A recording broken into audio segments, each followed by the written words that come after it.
Hello everyone, आज हम पढ़ेंगे क्लास 9 ज्योग्राफी का चैप्टर नंबर 1 जिसका नाम है इंडिया साइज एंड लोकेशन। इस चैप्टर में हम इंडिया के साइज एंड लोकेशन के बारे में जानेंगे, वर्ल्ड में इंडिया की क्या पोजीशन है इसके बारे में जानेंगे और साथ में हम इंडिया की नेबरिंग कंट्रीज़ के बारे में जानेंगे। हम इस चैप्टर को बहुत ही अच्छे विजुअल्स और एनिमेशन की मदद से समझेंगे जिससे आपको हर एक टॉपिक बहुत ही अच्छे से समझ में आएगा। तो चलिए स्टार्ट करते हैं।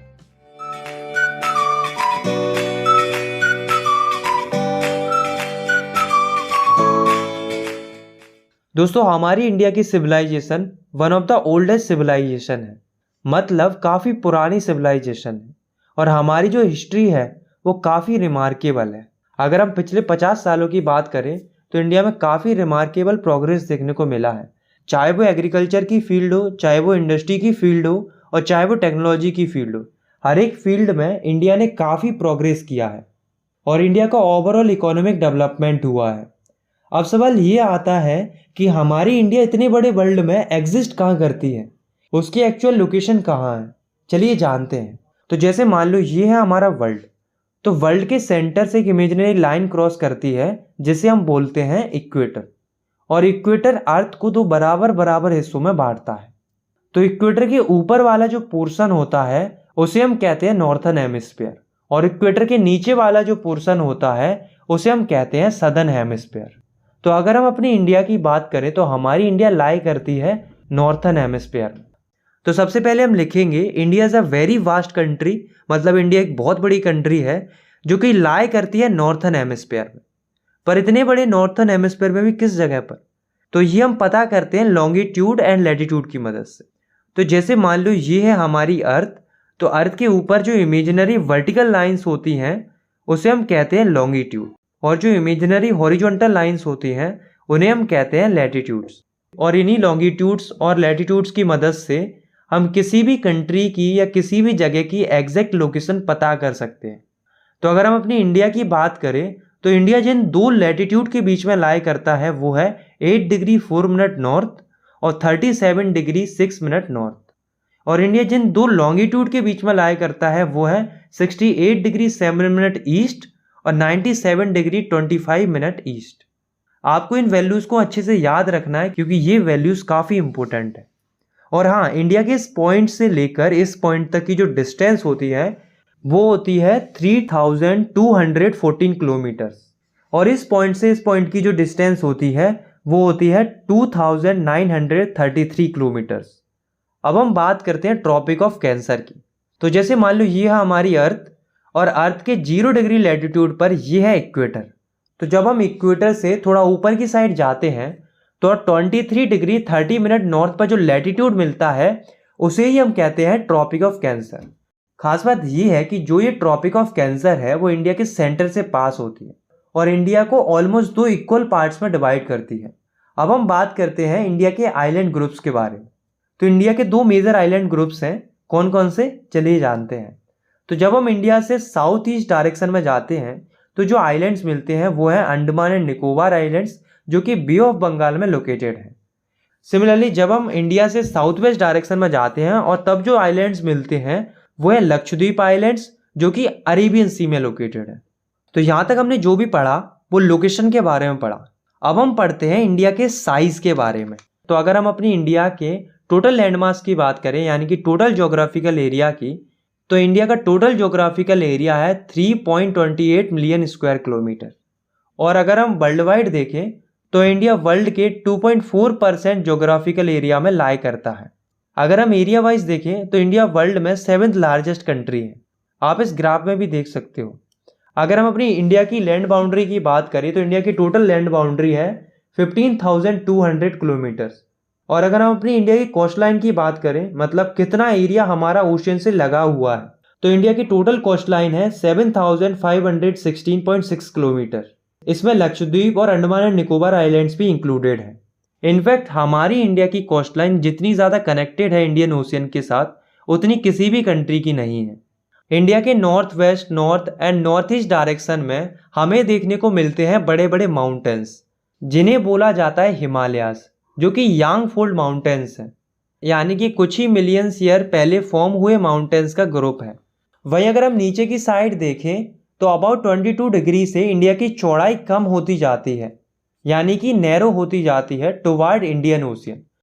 अब आप इंडिया के मैप को फिर से देखो तो इंडिया का जो लैटिट्यूडनल एक्सटेंट है वो ऑलमोस्ट 30 डिग्री है। सिमिलरली इंडिया का जो लॉन्गिट्यूडनल एक्सटेंट है वो भी ऑलमोस्ट 30 डिग्री है। पर अगर हम एग्जैक्टली देखें तो इंडिया के ईस्ट से लेकर वेस्ट की जो एक्सटेंट है वो छोटी है इंडिया के नॉर्थ से लेकर साउथ की एक्सटेंट के मुकाबले। अब आपको एक और इम्पोर्टेंट बात याद रखनी है कि अरुणाचल प्रदेश और गुजरात के बीच में 2 घंटे का टाइम लैग देखने को मिलता है, मतलब 2 घंटे का डिले देखने को मिलता है। ऐसा इसलिए होता है क्योंकि इन दोनों स्टेट्स के बीच में डिस्टेंस बहुत ज़्यादा है और हमारी अर्थ कंटिन्यूसली रोटेट कर रही है, जिस वजह से अरुणाचल प्रदेश में सनराइज 2 घंटे पहले हो जाता है एज कम्पेयर टू गुजरात, वही गुजरात में सनराइज 2 घंटे बाद देखने को मिलता है। तो इस हिसाब से अगर अरुणाचल प्रदेश में सुबह के 5 बज रहे हैं तो 2 घंटे का टाइम लैग होने के कारण गुजरात में तो 8 बजने चाहिए। पर ऐसा होता है क्या? नहीं ना, क्योंकि एक ही कंट्री में 2 अलग अलग टाइम कैसे हो सकते हैं। तो इस समय की गड़बड़ को सुधारने के लिए 82 डिग्री 30 मिनट ईस्ट का जो लॉन्गिट्यूड था उसी को मान लिया स्टैंडर्ड मेरिडियन ऑफ इंडिया। ये जो स्टैंडर्ड मेरिडियन है वो इंडिया के मिर्जापुर उत्तर प्रदेश से पास करता है। अब इसी को क्यों चुना गया एज ए स्टैंडर्ड मेरिडियन? तो ऐसा इसलिए क्योंकि ये इंडिया के ऑलमोस्ट बीच से निकलता है और इसी के अकॉर्डिंग जो है इंडिया का टाइम कैलकुलेट किया जाता है। भले ही अरुणाचल प्रदेश में 2 घंटे पहले सूरज निकलता हो और गुजरात में 2 घंटे बाद निकलता हो, पर टाइम जो कैलकुलेट किया जाएगा वो इसी के हिसाब से किया जाएगा। जैसे अगर मिर्जापुर में 4 बज रहे हैं तो पूरी इंडिया में भी 4 ही बजेंगे, मतलब मिर्जापुर भी लाइक जलवा है हमारा। India and the world, India की जो लोकेशन है वो बहुत ही बेहतरीन है। हमारी इंडिया ईस्ट एशिया और वेस्ट एशिया के बीच में लाई करती है। हमारी इंडिया साउथवर्ड एक्सटेंशन है एशियन कंट्रीज का।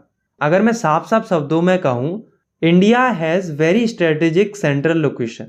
अब पता है इतनी अच्छी लोकेशन होने का फ़ायदा क्या होता है? फ़ायदा ये होता है कि हम वर्ल्ड के साथ बहुत अच्छे से कनेक्टेड रह पाते हैं। जैसे कि हमारी इंडिया का जो डेक्कन पेनिनसुला है वो हमारे लिए बहुत खास है, क्योंकि ये जो पोर्शन है वो इंडियन ओशियन में लाया करता है, जिसकी मदद से हमें वर्ल्ड के साथ कनेक्टिविटी बहुत अच्छी मिलती है। जैसे कि वेस्टर्न कोस्ट की मदद से हम कनेक्टेड हैं वेस्ट एशिया, अफ्रीका और यूरोप के साथ। वहीं दूसरी ओर ईस्टर्न कोस्ट की मदद से हम काफ़ी अच्छे से कनेक्टेड हैं साउथ ईस्ट एशिया से और ईस्ट एशिया से। और दोस्तों आपको पता है इंडियन ओशियन के अंदर जितनी बड़ी कोस्टलाइन हमारी इंडिया की है उतनी बड़ी कोस्टलाइन किसी भी कंट्री की नहीं है। यानी कि इंडियन ओशियन के अंदर सबसे बड़ी कोस्टलाइन हमारी है, इसलिए तो हम इतने बड़े ओशियन को इंडियन ओशियन के नाम से जानते हैं। हमारी जो कंट्री है इंडिया, उसका कॉन्टैक्ट वर्ल्ड के साथ काफ़ी पुराने समय से है। आज के समय में हमारी इंडिया वर्ल्ड के साथ लैंड रूट्स के थ्रू भी कनेक्टेड है और सी रूट्स के थ्रू भी कनेक्टेड है। पर दोस्तों पहले ऐसा नहीं था। पहले हमारी इंडिया लैंड रूट्स के थ्रू ज़्यादा कनेक्टेड थी रेदर देन सी रूट्स, क्योंकि लैंड रूट्स सी रूट्स के मुकाबले इंडिया में काफ़ी पुराने समय से एग्जिस्ट कर रहे हैं। आज भी इंडिया के नॉर्थ में माउंटेन्स के बीच में कई सारे पासेस देखने को मिलते हैं, जिनका इस्तेमाल एंशियंट टाइम में ट्रैवलर्स किया करते थे इंडिया में आने जाने के लिए। और इन्हीं रूट्स के थ्रू कई सारी चीज़ें वर्ल्ड के अलग अलग हिस्सों में जाकर फैलती हैं, जैसे कि इंडिया के मसाले, इंडिया की उपनिषद, रामायण, पंचतंत्र की कहानियाँ, number system and decimal system, इस तरह की कई सारी चीज़ें वर्ल्ड के अलग अलग हिस्सों में जाकर फैलती है। भाई दूसरी ओर ऐसा नहीं है दोस्तों कि हमने केवल सिखाया ही है, बल्कि हमने भी वर्ल्ड से कई सारी चीज़ें सीखी भी हैं। जैसे कि ग्रीक के लोग स्कल्पचर कैसे बनाते हैं, डोम्स और माइनरेट्स कैसे बनाए जाते हैं, तो हमने भी वर्ल्ड से बहुत कुछ सीखा है। लास्ट टॉपिक है हमारा इंडियाज़ नेबर्स। इस टॉपिक में हम भारत के पड़ोसी देशों के बारे में जानेंगे, लेकिन उससे पहले हम ये जान लेते हैं कि इंडिया में कितने स्टेट्स हैं और कितनी यूनियन टेरिटरीज हैं। तो हमारी इंडिया में टोटल 28 स्टेट्स हैं और 8 यूनियन टेरिटरीज हैं। तो चलो अब हम जानते हैं इंडिया के पड़ोसी देशों के बारे में, यानी कि इंडिया किन किन कंट्रीज के साथ अपने बॉर्डर शेयर करता है। इंडिया के नॉर्थ वेस्ट में जो नेबरिंग कंट्रीज हैं वो है पाकिस्तान एंड अफगानिस्तान। इंडिया के नॉर्थ में जो नेबरिंग कंट्रीज हैं वो हैं चाइना, नेपाल एंड भूटान। और इंडिया के ईस्ट में जो नेबरिंग कंट्रीज हैं वो हैं म्यांमार एंड बांग्लादेश। अब दोस्तों इंडिया के साउथ में भी 2 नेबरिंग कंट्रीज हैं जो एक्चुअल में आइलैंड कंट्रीज हैं, जिसमें से पहली है श्रीलंका, जो कि इंडिया से पाक स्ट्रेट और गल्फ ऑफ मन्नार द्वारा फॉर्म्ड एक नैरो चैनल के थ्रू कनेक्टेड है। सिमिलरली दूसरा आइलैंड पड़ोसी देश है मालदीव्स, जो कि लक्षद्वीप आइलैंड्स के साउथ में लोकेटेड है। तो ये है हमारे सभी पड़ोसी देश। तो यहाँ पर हमारा ये चैप्टर ख़त्म होता है। आई होप आपको ये वीडियो पसंद आई होगी।